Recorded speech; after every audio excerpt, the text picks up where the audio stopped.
All right, so now I'm going to show outside heel hook to a knee bar, which I've been liking to use when your opponent straightens their leg really early. So sometimes you dig the heel and it already straightened his leg and started to turn. Other way. Yeah, he started to turn his leg straight.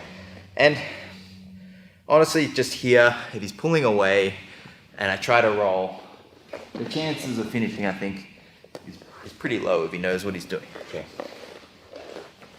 And it's too, like when there's already tension pulling, like he's pulling away, just stop there and keep tension. It's too much pull to even like change to these grips. These work better like when he's a bit more like driving in. Like I can keep this, but I'm not going to be able to do those sort of changes as he's extracting, and I'm kind of losing the leg a bit. So if we go back, I talked about this already, but I'm getting my fist a little bit more behind the heel early on instead of like the pure rotation. I'm more here. And I'm just going to turn in towards the knee bar as he goes. The main thing you just need to make sure is you're deep on the knee line. Okay, so I can't do it like I don't want to go here. I've got nothing, right? I've got no knee. I can't actually finish that. So that's all going to come from this thigh, like curling back in, and then over the top here, right? This will apply a good knee bar. See how his knee line is caught by my hips, right? So I go for this, I recognize he wants to turn, and ideally, what you want to do is like flare, open your knee out, and chop your hamstring here, okay? So not like tight here. See how this is actually helping him rotate out of the knee bar, okay? I want to have, like I don't want this reap helps him continue to roll out. I want, when I go for this, like this, okay, so I've flared my knee, and then my other leg can cut over the top, knee tight first, so knee like collects back, goes tight first, and then chops second. Okay, this is really tight.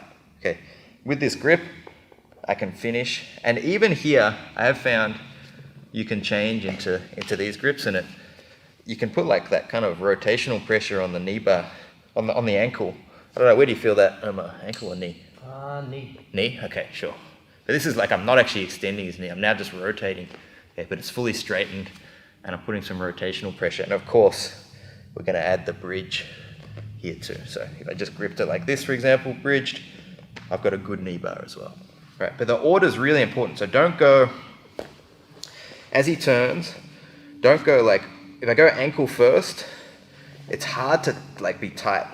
This is nowhere near as tight as if I go left foot, right knee, right foot. A good cross, like cutting across towards like underneath his butt cheek almost. You know, we're here, I do the reap, and I realize he's gonna straighten, so I shoot my hips immediately come a bit deeper, flare this knee out, curl in with my thigh first, and then chop over, and then this back heel curls in even more, okay? It kind of almost, see like when I back heel over my calf here, it almost drags his knee line further in when I do that, okay? Whereas I think if I cross first and then close, it doesn't do the same thing, okay? So kind of drag like this, and we want to do that quick. So again, I capture the heel, my hips are deep, right? So I'm not going to do it from here. Hips are deep. I feel he's starting to turn. I flare my left knee, curl my knee in, cut across, and I can change grips or keep the same grip and hip in to finish. We can also do this standing. It's a little harder to get your hips higher, but if I do have my hips high and I reap and he starts to like, a lot of people straighten their leg, just flare your knee out, curl, cut across. This can be a tight knee bar.